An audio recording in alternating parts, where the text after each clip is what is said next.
Right. Okay, so let's do this. Okay, hopefully this will work. Iris, over to you. Right. About. Right. Moses' father-in-law, Jethro, hears of the great miracles which God performed for the people of Israel and comes from Midian to the Israelite camp, bringing with him Moses' wife and 2 sons. Jethro advises Moses to appoint a hierarchy of magistrates and judges to assist him in the task of governing and administering justice to the people. The children of Israel camp opposite Mount Sinai, where they're told that God has chosen them to be his kingdom of priests and a holy nation. The people respond by proclaiming, "All that God has spoken, we shall do." Okay. On the 6th day of the 3rd month, Sivan, 7 weeks after the Exodus, the entire nation of Israel assembles at the foot of Mount Sinai for the giving of the Torah. God descends on the mountain amidst thunder, lightning, billows of smoke, and the blast of the shofar, and summons Moses to ascend. God proclaims the 10 commandments, commanding the people of Israel to believe in God, not to worship idols or take God's name in vain, to keep the Shabbat, honor their parents, not to murder, not to commit adultery, not to steal, and not to bear false witness or covet another's property. The people cry out to Moses that the revelation is too intense for them to bear, begging him to receive the Torah from God and convey it to them. Thank you. Okay, so the 10 Commandments, right? Charlton Heston, etc., etc. Just 2 visualizations of them coming up. Here's one, which is Rembrandt. There's Rembrandt, there's Moses. I don't know how accurate it is, but anyway, the 10 Commandments. This one, I haven't seen this one before. This one evidently is in one of the committee rooms in the House of Lords. Okay, Moses coming down from the mountain with the commandments.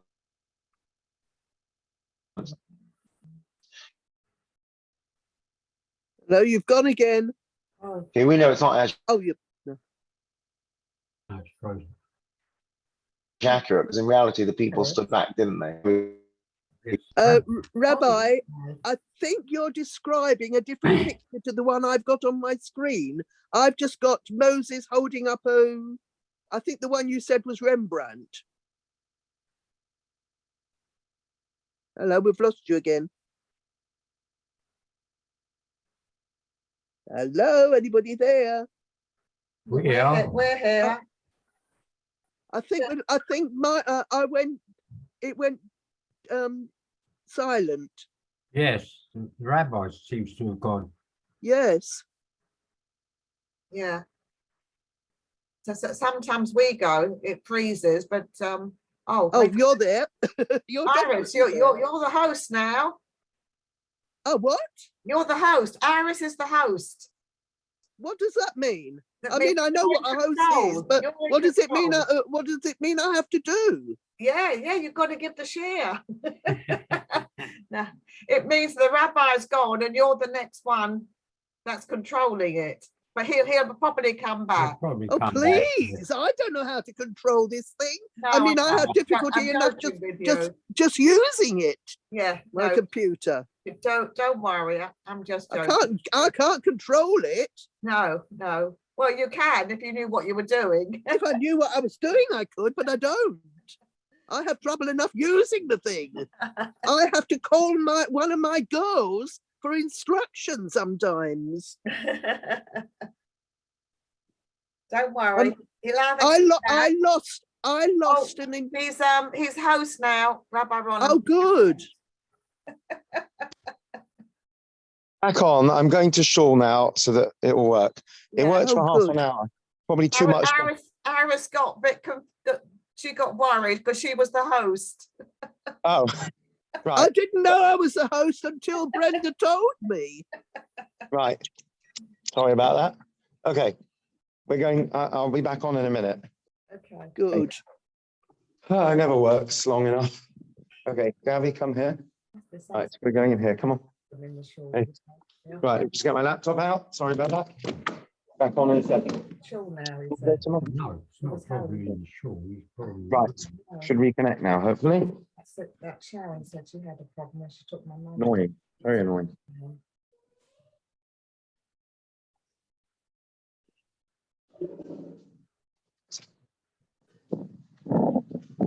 She's in the kitchen. She's in the kitchen. You know where to go. In the kitchen. Just give me 1 sec.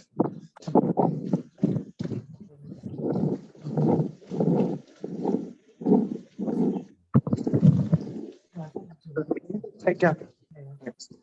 Sorry. Right. Sorry, I'm just running with Gabby. Right. Meanwhile, my laptop should be back on, hopefully. Let's see. Oh. They were supposed to fix the internet 2 days ago, but they haven't. Okay. It's not on. Oh, gosh. Okay, it's crashed. Okay. Oh, dear. Hello, Have to restart it. back. Okay, just keep chatting for a minute. I have to restart the computer. This is really annoying. I was wondering, it says that Jethro came with Moses' wife and sons. Yes. Why weren't they with Moses in the first place? Did they not go down to Egypt with him when he went to confront Pharaoh? You mean not? People generally didn't take their families for these things, did they? Jacob also left his family behind. Right? Yeah. But why didn't they get picked up on the way out? I don't know. It's a good question. Okay. Because Gosh. actually in the Parsha, I think it says that that Jethro brought back his wife and sons that Moses had put away, or Right. had something like that. I'm not sure the exact words, but it seemed as though Moses had sent them away or divorced her or whatever. So later on, we're told that she basically got fed up with his workaholic. He was always talking to God. Do you remember this? We've had this before. And I think they got divorced in later life, but it's not mentioned in the Torah. I don't remember where that's mentioned. But it certainly, I think, I sort of skipped on to the next Parsha on Shabbos, and Right. I sort of read the first few verses, Right. and it said about Jethro bringing them back, that Moses had put them away or something like that. Words to that effect. Right. 1 second. I'm just switching to my laptop. We're finally back. Right. All right. In the commentary, it didn't say anything about it. So Point. Oh, yeah. Hi, Lisa. We've been having computer Hello. problems. Okay, here we go. Morning. morning, Lisa. Having lots of computer problems here, as usual. Okay, here we go. Right. Okay, right, we're back on. Okay, so we've got, we're talking about 10 Commandments. So here's Rembrandt. Oh, go away. Right, here's Rembrandt. Right, here we go. No, And here's the next one. This is where we got stuck. Hang on, we haven't got. no, we haven't got. Oh, Oh, there Right. we are. There we yeah, are. we're back. Oh, Have you got Here's Rembrandt there? Rembrandt. Rembrandt, yes. Yeah. Right, okay. So here's the next one. Chap called John Rogers Herbert, evidently hangs in the House of Lords. You see that one? Yeah. Right, okay. So 1 second, because the computer's doing funny things. Okay. So we are recording, aren't we?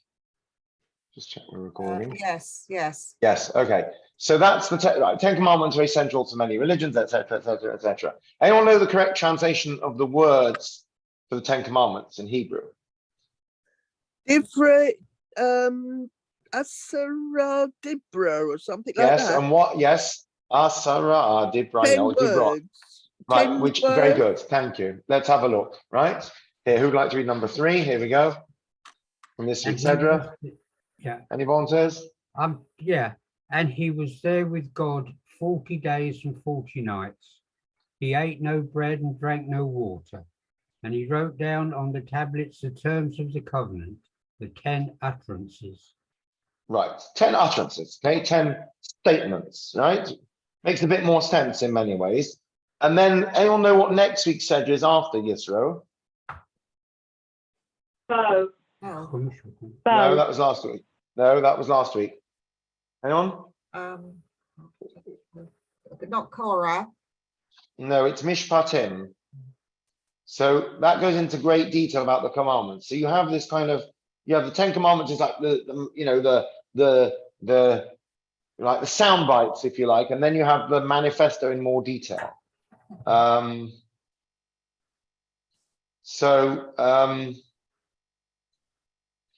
That's quite a common kind of way of doing things. Evidently, this is something you found in ancient documents. You'd have, it's like you have at the beginning, you'll have, you might have an essay, it'll have like a few sentences at the top, an article, and then it'll have more detail. That's not unheard of. Okay, now, as we know, they're usually portrayed as two sets of tablets. Okay, there's a whole debate about whether they were round or square. That's not for now. So there you've got the 10 Commandments. Okay, I'm sure that's familiar to you. For those who remember the thou and the thy from Cheder, I thought you would enjoy that. Thou shalt. Okay, anyone know how they usually split up? The first 5 are to do with between man and God, Yeah. and the second 5 are to do with man and man. And yeah. Correct. Okay, so we've got the heading there, Bein Adon L'Makom, Bein Adon L'Chavera. Bein Adon L'Makom is between man and God, and L'Chavera is between man and man, right? So the last 5 is obvious. They're things that affect society. The first 4, at least, are between man and God. Why is number 5 between man and God? Yes, yeah, I was looking at that. So the truth is, the more accurate portrayal is number 5 should probably straddle both. Because number 5, on the one hand, you can see how it would be interpersonal, right? Because it concerns having children. But also having children, we're told in our tradition that there are 3 partners in creation. The Father, the Mother, and Hashem, right? That means both that there's a miraculous element to childbirth, how it works, but also that Hashem is a partner it's Hashem's child as well. So children are a godly thing as well. So honoring thy father and thy mother, so your parents have an element of God to them because they, as it were, created you. Right? Lord Winston Rabbi Sachs always used to talk up whoever he was talking about, I think. So as I said once, when he spoke at the CSC dinner, he said the biggest mitzvah is to stand outside shul and do security. So my security officer came back and said, Rabbi, I'm not coming to shul anymore because Chief Rabbi said it's more important to stand outside. I said, and he means it. I said, and when he talks to rabbis, he says the biggest mitzvah is to be a rabbi. So anyway, when he introduced Lord Winston, he said he was the man closest to God. Why? Because he helps people to conceive, right? And conception is the closest thing to God, is creating life. So there we go. There's another way you could divide them as well. This is Rabbi Sachs' suggestion. So into 3. So what are the first 3? The first 3 are very much clearly about Hashem, our relationship with Hashem, right? This is not quite, I think I got this from a Christian site, I'm afraid. It's not very accurate, right? It should be, I'm the Lord your God, and you should have no other gods besides me. Because that's the first one, is a statement of God's oneness. Anyway, so I'm the Lord your God, you shouldn't have graven images, you shouldn't take my name in vain. Fine. Those 3 clearly deal with God. The second set, remember the Shabbos day, honor your parents and not to murder, deal with created creation, right? Shabbos is about reminding us the origins of the universe, just like God rested. He created the world. He's the creator. By keeping Shabbos, we acknowledge him as the creator. Right? Our parents brought us into being, creation. Murder is forbidden because people are created in the image of God, the creator. So first 3 directly to do with Hashem, next 3 to do with the idea of being a created being, and the last 4 to do with society. So last 3 to do with society, marriage, right, property, and justice, right? Not to commit adultery is marriage, not stealing is property, and not giving false testimony is to do with justice, right? You need all these things. You need family values and marriage. You need respect for private property. That's an interesting one for socialists and communists. And you need justice, right? And what's the last one then? Not to envy. What is it? Because they lead to all the others. Very good, right. So envy, desiring what someone else has, it can be an emotion. It can be an emotion, you call it a passion maybe. Why forbid a passion or an emotion? As Iris said, how is it harmful to feel an emotion? It's natural to feel envy. The answer is that how we feel, feeling angry, feeling resentment is not a good way to be, right? You're correct. And ultimately, eventually, it leads to violence. Let's see, right? 10th commandment, right? Don't envy your neighbor's house, save his wife, etc. Okay, right. Let's see what Mr. Girard, can't remember his first name, had to say about violence and the sacred. Who'd like to read? The most basic cause of violence is mimetic Mimetic. I think that means imitating. desire. That is the desire to have what someone else has, which is ultimately the desire to be someone else is. Envy can lead to breaking many of the other commandments. It can move people to adultery, theft, false testimony, and even murder. Right, so that's like Iris said, right? And where do we see that, by the way? Right, because a person who is, you could say it's only a feeling, right? It's natural to feel envy, right? But it often boils over, right? If you're familiar with Othello, that's what leads Othello to be misled and murdered. Anyway, closer to home, Cain murders Abel because of jealousy, right? Envy that God accepted his brother's offering, not Sacrifice. his, right? Avram and Yitzhak fled because they thought that when the famine, they thought that they would be forced to leave home. They were afraid that people would be envious of their attractive wives, right? So therefore they took action, right? Joseph's brother's hatred for him, which came close to killing him, right? All because of envy. So envy is toxic. It usually, often can lead to adultery, right? I'm jealous that somebody else, why shouldn't I have what someone else has? I'll have their wife or husband. Okay, it's not quite as simple as that, right? Theft, I'll have what someone else has, right? False testimony, if I have to lie to get what I want. And murder, right? How many murders, unfortunately, committed because of jealousy or rage or envy? Or even just, we live in a very sad world where it's not unheard of for someone to be murdered for an iPhone, right? In certain parts of certain cities, or for a gold watch, for what? It's not worth it. Right? Envy, of course, has often created problems for us. Let's go all the way back to the beginning of Shemos, right? Who would like to read this, number 8? Remember this from a few weeks ago? Any volunteers? I'll read again if you like. Go on, please. Yeah. But the more they oppressed, the more they increased the spread out, so that the Egyptians came to dread the Israelites. Yeah, right. They feared them. They were envious of them because they were growing. Right? Envy has often led to anti-Semitism or perceived envy, right? Or economic circumstances where we get blamed for things, right? You can't win. If you're a failure, people say, that you're, or whatever, what do they call it? A drain on society. And if you're successful, then they complain that you're successful. Unfortunately. Yeah, what's the next slide? Oh, here we go, 1 second. So a lot of envy is usually, there is something called kinas sofrim. Because when rabbis get jealous because other rabbis wrote better books than them, right? And they try to outdo each other in their sermons or whatever. That's considered healthy, right? That's competitive spirit, right? You could say that competition drives a lot of things, right? It drives excellence, right? Why do people come out with new solutions to things? Why do people come out with new technologies? Often some of it is obviously, pure economics, but sometimes it's competition drives things, right? People will say it's healthy to have a bit of competition, right? Helps, the market. It's not good to have a monopoly. So there can be envy, which is not a bad thing, right? Envy amongst siblings or students that's healthy, that's not so much envy, but is a competitive spirit.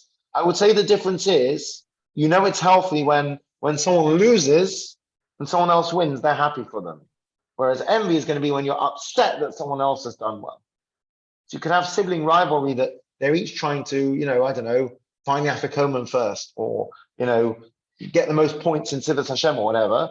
But ultimately, they're happy for each other if they succeed. That would be the difference, I think. So envy is not actually an odd prohibition at all. It's causes all kinds of problems. It's a basic force that undermines society, undermines a lot of values, and it often leads to crimes of passion or actions that we otherwise wouldn't do. If we go back to basics, we remember that there's a God in this world, that everything comes from him, that we are created beings that have a sanctity, that the world has a sanctity because of Shabbos. I mentioned the idea of Shabbos, and our being is in itself sacred because our parents brought us into this world. We are sacred beings with a sacred responsibility. And then we remember the order of society, how important it is to be faithful to our spouses and our families, how important it is to be honest and not take what's not our own, and how important it is to be honest and not to use our words to harm someone in court or in some other way. And then on top of all of that, God says, don't be jealous of other people. Because if you'll have all of these things in your mindset and your lens, you'll see things through that prism, then hopefully you won't have the problem of number 10. Because number 10 is narcissistic. Why am I envious of others? Because I believe it's not fair. If I believe in God who created the world, I believe in Shabbos because he's the creator and everything's in his hands. And I believe how important it is to have an order in society and honesty and decency and to be happy with what you have, which we'll talk in a minute, then I'm less likely to hopefully be affected by that toxic behavior. Right? If you get a new car, I should be happy for you. It shouldn't make me think, oh, I need to get a more expensive one. Right? I should be happy on your behalf. There's this bumper sticker, which I think that's fake, by the way. It doesn't look like a real sticker, but I tried to find a picture of it. Evidently, this was quite a famous bumper sticker years ago in America. He who dies with the most toys wins. Okay? Toys, yeah? They're only toys. Right? How many adults have toys? You see someone like even grown-ups, you get a new car, you get a new whatever gadget, right? It's just a toy ultimately. Right? It's not the most important thing in life. Right? What's the antidote then to envy? This is all well and good, but what's the answer then? What's the antidote? Anyone know? What's the solution? I mean, obviously we find it in the Torah, but anyone know what it is? It's actually very simple. Be satisfied with what you've got. Thank you. Right, Ben Zoma, Avot, who would like to read number 10? Iris, I think you should read it because you just said it so beautifully. Ben Zoma said, who is rich? He who rejoices in his lot. As it is said, you shall enjoy the fruit of your labors. You shall be happy and you shall prosper. Psalms 128 verse 2. You shall be happy in this world and you shall prosper in the world to come. Okay, so there's all of that. But yes, right? So who is rich? Not the person with millions, billions, trillions, bazillions, but the person who is happy with what they have, who is content, who is whole. You can have very little and be content. There are people in this world who have everything and have nothing. There are people who have very little but always seem rich. So that attitude is a good start. I'm grateful for what I have. I'm happy with my lot. I don't care that somebody else has got a bigger car, a bigger house, a younger wife. I don't know, more I don't know, academic children, whatever it is, right? Nicer clothes, higher salary, whatever. That doesn't matter. I'm grateful for what I have. I appreciate it comes from God. First 3 commandments, it all comes from God. He is the giver, right? So for me to be envious in a way is a denial of him. It's a violation of his trust. And secondly, he tells in the 10 commandments how important it is to recognize that there's a bigger picture. I'm not just a material existence. I'm a created being created by God in his image, which means I can't murder someone else because they're created in his image. It means I have to honor my parents because they gave birth to me, who is created in his image. It means I have to keep Shabbos because Shabbos reminds me that he created heaven and earth. And finally, I see from the end of the 10 commandments that you have to have order, law and order in society. And if I'm going to be jealous of others, I'm going to be tempted to steal. I'm going to be tempted to cheat, whether it's cheating on my wife or cheating on my taxes or cheating in my business practice. And ultimately, it could and often does lead to violence, as we see. So what's the cure? The cure is, number 1, follow the 10 commandments and see how that progression makes sense. But number 2 is to just be grateful for what we have. If for no other reason that God gave it to us, who are we to question him? There's a famous saying, they say gratitude is an attitude, right? What's the first thing we say in the morning when we wake up? Oh dear. Here we go, right? I give thanks to you, living and eternal King, For what? You've restored my soul with mercy. You are great in your faithfulness. In other words, thank you for the gift of waking up this morning. Simple as that. Right? We thank God for small mercies. Right? It's not always going to solve everything, but it's definitely a healthy attitude to have. Let's end with the words of Rabbi Sachs. Who'd like to read Rabbi Sachs? I'll read again if you like. Go on, Jeff, you're popular today. Yes, Yes. seems it. Judaism is gratitude with attitude, cured of letting other people's happiness diminish our own.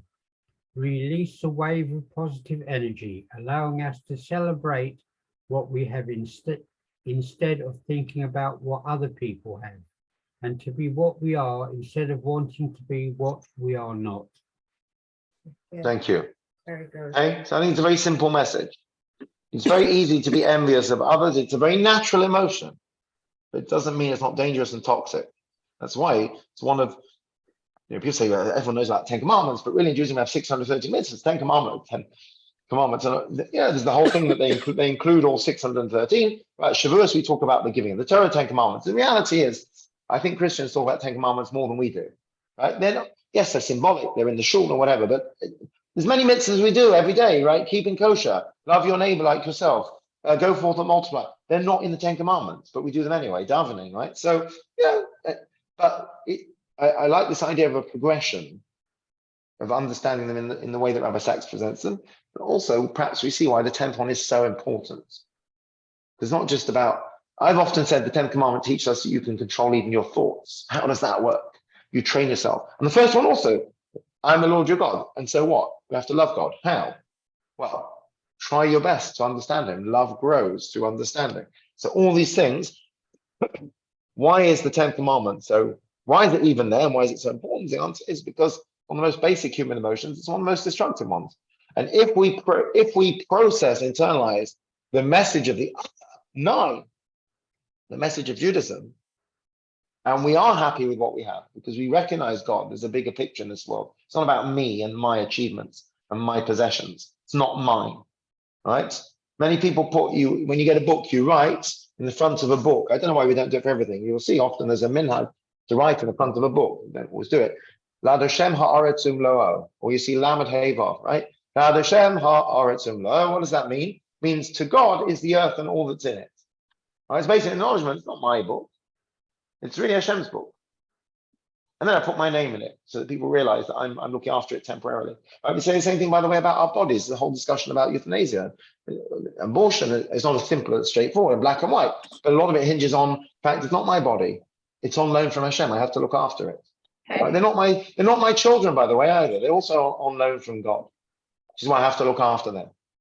Besides that, they're my biological children. As a reminder. Right. He said no. Anyway.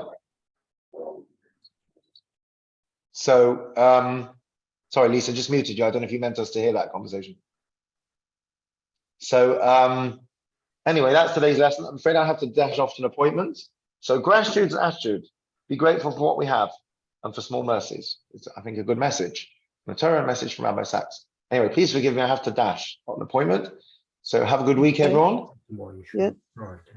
See you at the concert tonight. I hope See your you tonight, fingers are yeah. in good working order. We're getting there. If anyone hasn't booked, you're welcome to come. You can still come and get a ticket on the door. It's 8 o'clock tonight. But we'll be there. Right, lovely. Okay. Lovely. Right. Yes. See you all later. Have a good week, everyone. Yeah. Okay. And you. Thank you so Sorry much. to rush on. Hello, Muted. Lisa. No worries. Enjoy tonight.